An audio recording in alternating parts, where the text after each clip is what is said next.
Assalamualaikum warahmatullahi wabarakatuh. Selamat siang dan salam sehat untuk kita semuanya. Marilah kita mengucapkan puji syukur kepada Allah Subhanahu wa taala karena limpahan rahmat dan ridho-Nya kita dapat berkumpul secara langsung pada kesempatan kali ini dalam keadaan sehat walafiat.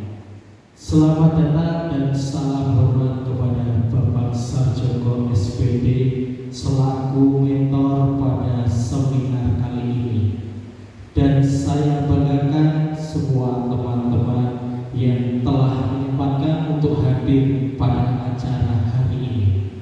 Saya Bian Ananda Jabanika Rubianto SPD selaku moderator yang akan memandu acara pada siang hari ini, yaitu seminar hasil laporan oleh Bapak Manto Wiono SPD. Sebelum memulai acara, marilah kita bersama-sama berdoa sesuai dengan kepercayaan kita masing-masing. Semoga Allah menjadikan acara ini bermanfaat untuk kita semua, serta dapat berjalan dengan lancar dan kondusif. Berdoa mulai.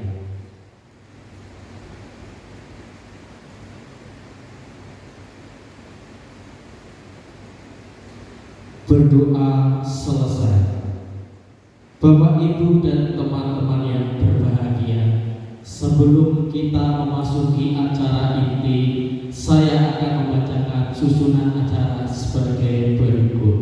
Yang pertama adalah pembukaan, yang kedua sesi presentasi, yang ketiga sesi tanya jawab dan masukan dari mentor, dan acara terakhir adalah penutup.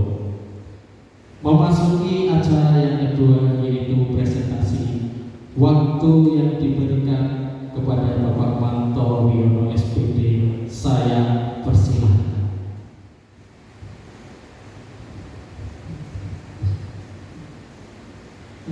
Terima kasih waktu yang telah diberikan kepada saya untuk menyampaikan laporan seminar orientasi pengenalan nilai dan etika pada instansi pemerintah. Sebelumnya saya mau memperkenalkan diri. Saya adalah Manto Wiono, jurusan yaitu IPS, saya mengajar IPS, ya, golongan 9. Sebelumnya saya buka dengan Assalamualaikum warahmatullahi wabarakatuh. Yang saya hormati kepada Sekolah SMP Negeri 24 Kota Surakarta dan sekaligus sebagai kepala unit satuan pendidikan di SMP Negeri 24 Kota Surakarta, dan juga yang saya hormati kepada Bapak Ibu rekan-rekan P3K yang hadir dalam kesempatan seminar pada siang hari ini. Ya, baiklah, di sini saya akan menyampaikan laporan seminar dari hasil orientasi P3K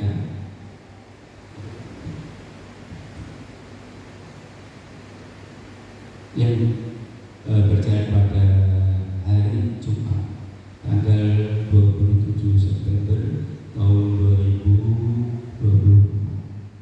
Baiklah, Bapak Ibu yang saya hormati, ini akan saya tampilkan tentang judul yang saya angkat di dalam orientasi pengenalan hasil dari seminar P3K.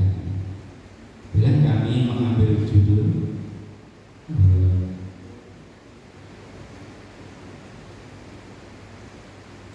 Ini adalah penerapan budaya positif di sekolah SMP Negeri 24 Surakarta. Kemudian kita sampaikan arah belakang dalam kami menulis judul ini, yaitu kita mengacu pada tokoh Ki Hajar Dewantara, yaitu yang berpegang bahwa pendidikan adalah pembudayaan buah budi manusia yang beradab dan buah perjuangan manusia terhadap dua kekuatan yang terlalu mengiringi hidup manusia, yaitu kodrat alam dan zaman atau masyarakat Dewantara kedua tahun 1990. Maka dengan demikian pendidikan itu sifatnya hakiki bagi manusia sepanjang peradabannya seiring perubahan zaman dan berkaitan dengan usaha manusia untuk memeredakan batin dan lahir, sehingga manusia tidak bergantung kepada orang lain, akan tapi bersandar atas kekuatan sendiri. Sedang pengajaran adalah pendidikan dengan cara memberikan ilmu atau pengetahuan agar bermanfaat bagi kehidupan lahir dan batin. Ini adalah dikutip dari Dewantara 1 tahun 2024. Pendidikan adalah tempat persembahan benih-benih kebudayaan dalam masyarakat. Memiliki keyakinan bahwa untuk menciptakan manusia Indonesia yang beradab, maka pendidikan menjadi satu kunci utama untuk mencapai. Pendidikan dapat menjadi ruang berlatih dan bertumbuhnya nilai-nilai kemanusiaan yang dapat diteruskan atau diwariskan. Maksud pendidikan adalah menuntut segala kekuatan kodrat yang ada pada anak-anak agar mereka dapat mencapai keselamatan dan kebahagiaan yang setinggi-tingginya, baik sebagai manusia maupun anggota masyarakat. Pendidikan hanya dapat menuntun tumbuh atau hidupnya kekuatan kodrat yang ada pada anak agar dapat memperbaiki perilakunya, bukan dasarnya. Hidup dan tumbuhnya kekuatan kodrat. Sebagai pendidikan, guru diibaratkan sebagai seorang petani yang memiliki peranan penting untuk menjadikan tanaman itu adalah tumbuh subur.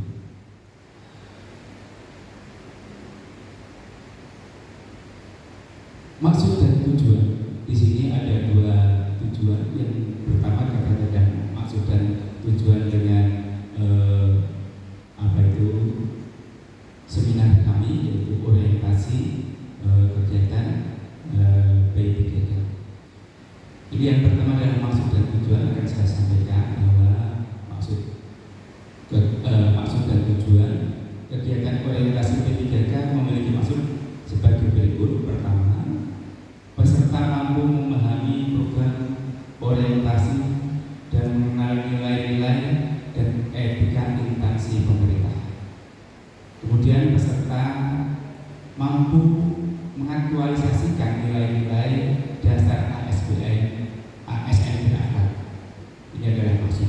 Kemudian tujuan dari orientasi seminar ini adalah bahwa tujuan dari orientasi tentang nilai dan etika instansi pemerintah bagi pegawai pemerintah dengan perjanjian kerja Dinas Pendidikan dan Kebudayaan ke SMP Negeri 24 Surakarta adalah sebagai berikut. Satu adalah pengenalan tugas dan fungsi ASN. Dua, pengenalan nilai-nilai dan etika pada instansi pemerintah. Dua, pemahaman dan penyediaan informasi kepada pegawai pemerintah dengan perjanjian kerja yang baru diadakan. Yang keempat adalah diharapkan mampu mengaktualisasikan nilai-nilai dasar ASN berakhlak serta dapat melaksanakan tugas menjadi kewajiban dalam melaksanakan program pemerintah di unit kerja. Kemudian ini adalah merupakan tujuan, yaitu tujuan karena yang berkaitan dengan judul tadi kita mengangkat, yaitu untuk membiasakan karakter positif, ya, budaya positif di sekolah, yaitu terutama di dalam kelas maupun di kelas SMP Negeri 24 Surakarta. Tujuan adalah yang pertama untuk menerapkan budaya positif di kelas. Yang kedua, menumbuhkan karakter dari kesehariannya seperti mandiri, tanggung jawab, percaya diri, disiplin, saling menghormati, saling menghargai antar siswa, juga guru untuk mewujudkan profil pelajar Pancasila. Ya kan, tujuan dari kita mengangkat judul yaitu menerapkan budaya positif. Untuk lanjut adalah merupakan tolak ukur. Pasti dalam suatu tujuan itu kita akan mempunyai batasan-batasan sebagai tolak ukur suatu keberhasilan dalam mengadakan suatu tujuan. Tolak ukur keberhasilan adalah untuk mengetahui sejauh mana kegiatan ini sudah dilaksanakan dan untuk mengontrol kegiatan agar tetap terarah pada tujuan yang sudah ditetapkan. Maka tolak ukur yang digunakan adalah sebagai berikut. Yaitu satu adalah membuat keyakinan kelas di mana kesepakatan kelas itu bisa dilaksanakan dengan sebaik-baiknya oleh semua murid di kelas tersebut. Kemudian yang kedua, guru dan murid konsisten dalam menjalankan keyakinan kelas yang sudah disepakati bersama antara siswa dan murid. Ini adalah merupakan tolak ukur keberhasilan di mana budaya positif itu akan terjadi baik di dalam kelas maupun di luar kelas. Kemudian untuk mewujudkan suatu budaya positif maka perlu adanya dukungan-dukungan. Baik dukungan itu yang berupa elektronik atau media sosial, ya, atau juga dari orang tua sendiri. Maka di sini dukungan yang dibutuhkan yang pertama adalah kita membuat video positif, ya, yang mungkin ini bisa ditayangkan untuk anak-anak didik kita. Dimana bagai perilaku dalam video itu, ya, merupakan budaya-budaya positif yang harus kita tiru, yang harus anak itu tiru. Ya. Kemudian yang kedua, sebagai dukungan yang dibutuhkan adalah poster, aplikasi, media sosial yang berkaitan dengan budaya positif. Kemudian yang ketiga, ini tidak lepas adalah keterlibatan orang tua untuk menanamkan budaya positif di rumah dan akan berkolaborasi membahas perkembangan murid.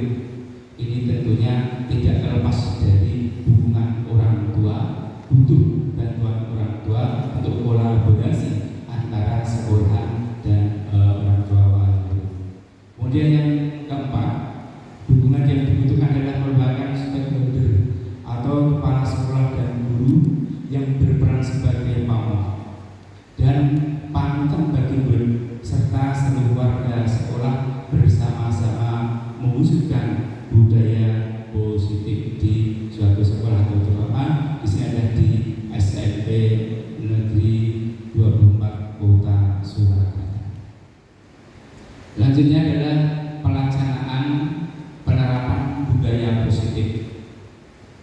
Dalam pelaksanaan penerapan budaya positif, kami deskripsikan bahwa aksi nyata yang saya lakukan memanfaatkan waktu menjelang akhir tahun pelajaran dan memanfaatkan waktu jeda sebelum bagian rapor dengan kondisi pembelajaran tatap muka. Terbatas masa transisi, menetapkan atau menciptakan suasana lingkungan sekolah dan kelas belajar masing-masing. Kemudian dari hasil pengamatan tersebut, maka guru meyakini diperlukannya upaya mendidik sekaligus memberikan teladan kepada murid akan pentingnya menghargai diri sendiri dan menghargai orang lain di sekitarnya. Ini tugas guru mengajarkan budaya positif pada murid. Adapun langkah-langkah nyata yang dilakukan untuk menciptakan suatu budaya positif, yaitu pertama adalah melakukan pertemuan dan kolaborasi dengan kepala sekolah serta orang tua murid, wali kelas dan seluruh guru sejawat untuk menerapkan budaya positif di sekolah. Seluruh elemen tersebut akan selalu terlibat dan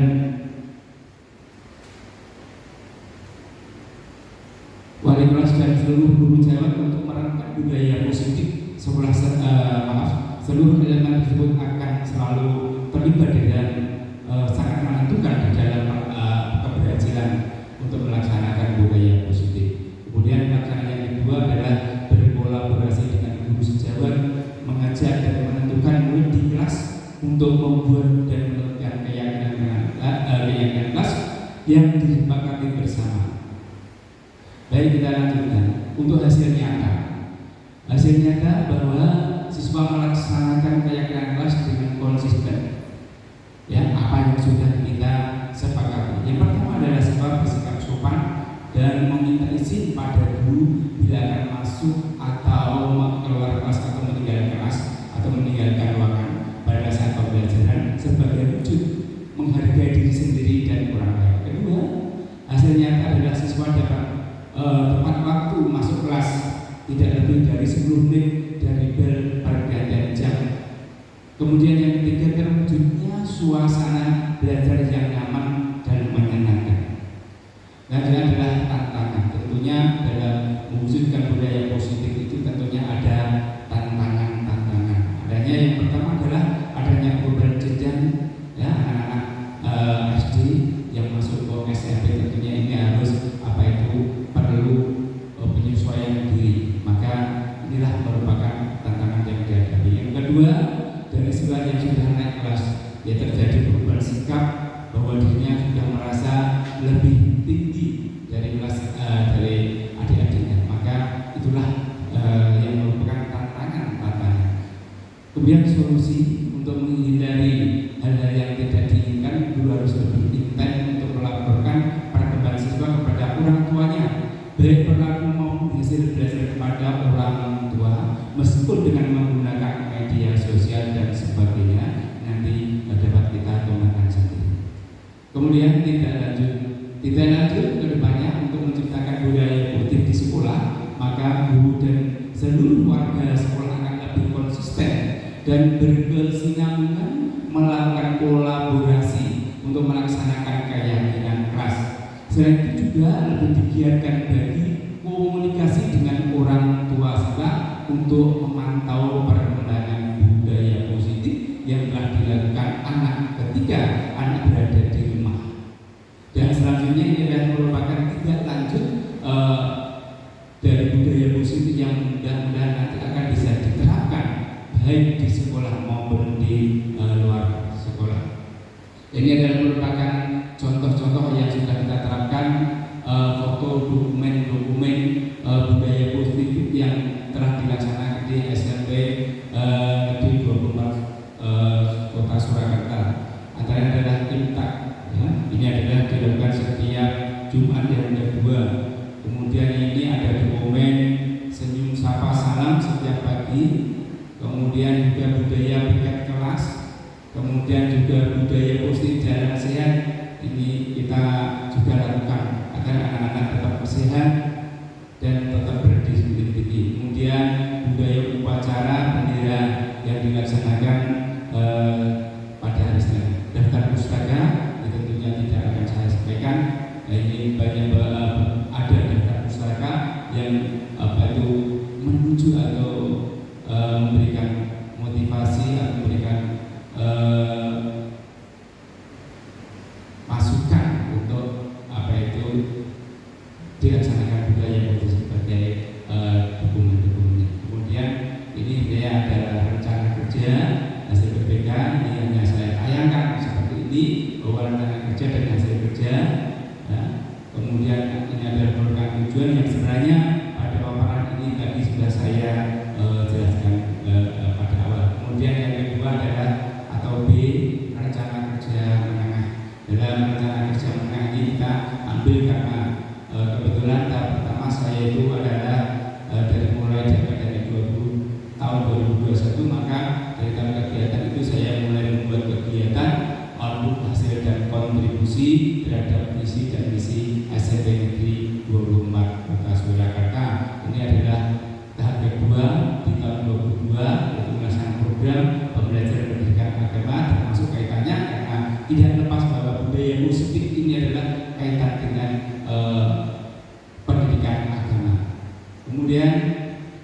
tahun 2023 kita juga merancang pembelajaran dengan model-model belajar menjadi ciri khas sekolah.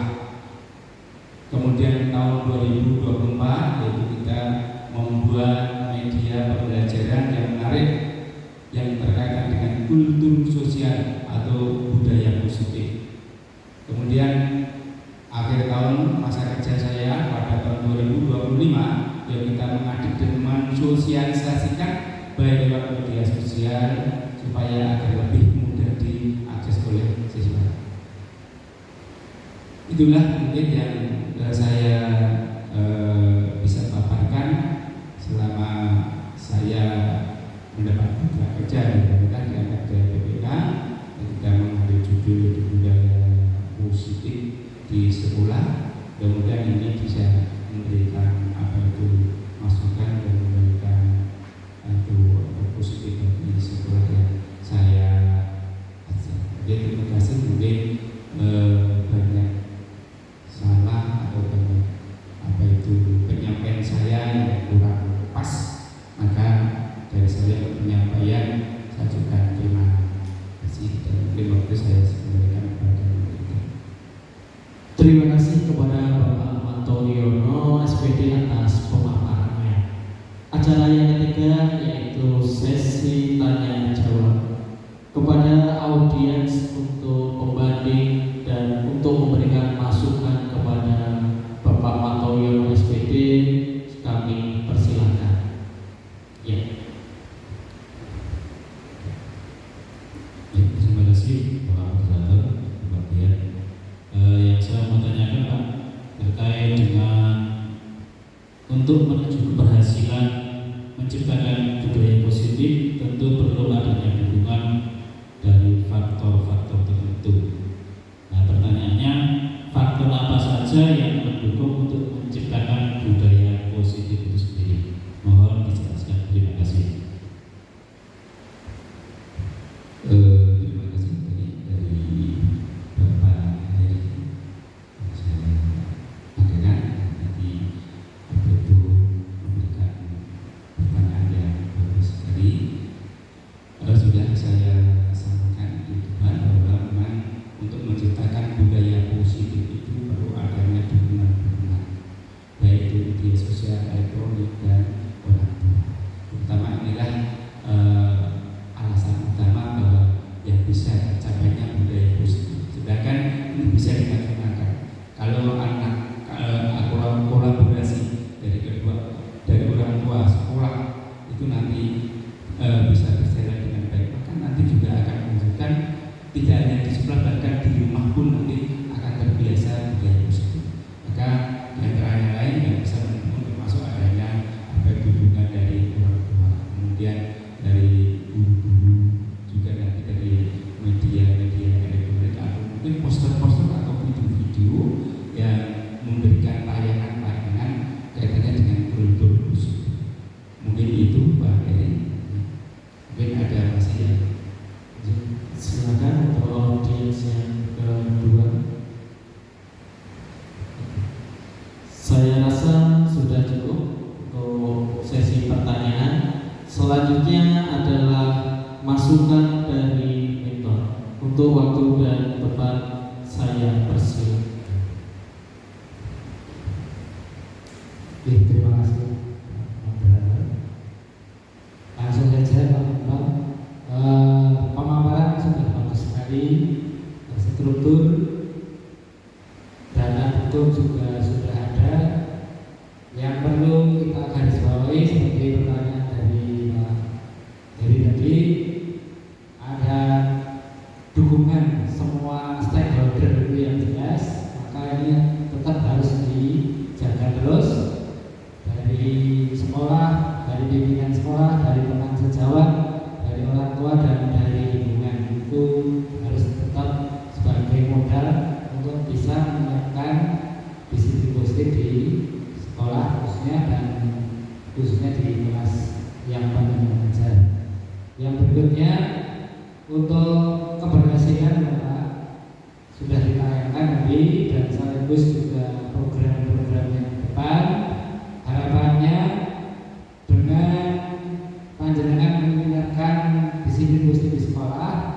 itu bisa membawa dampak positif sehingga budaya positif bisa berlanjut, konsisten, dan tidak menjadikan anak-anak itu sebagai korban daripada budaya negatif guru. Saya kira dari saya, saran saya tetap kerjasama dengan stakeholder, konsisten, dan yang penting adalah selalu kita itu belajar dan belajar terus. Terima kasih Pak Manto. Saya kira itu dari saya. Terima kasih atas seminarnya. Mudah-mudahan nanti bisa memberikan inspirasi pada teman-teman di SMP Negeri 24 Surakarta. Terima kasih Bapak. Acara selanjutnya atau yang terakhir adalah penutup. Selamat kepada Bapak Manto Wiono SPD yang telah melewati proses seminar hasil. Terima kasih kepada Bapak Mentor, Bapak Sarjoko SPD serta teman-teman yang telah meluangkan waktu siang hari ini.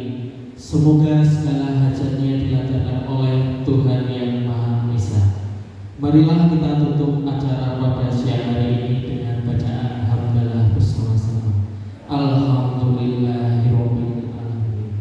Wassalamualaikum warahmatullahi wabarakatuh.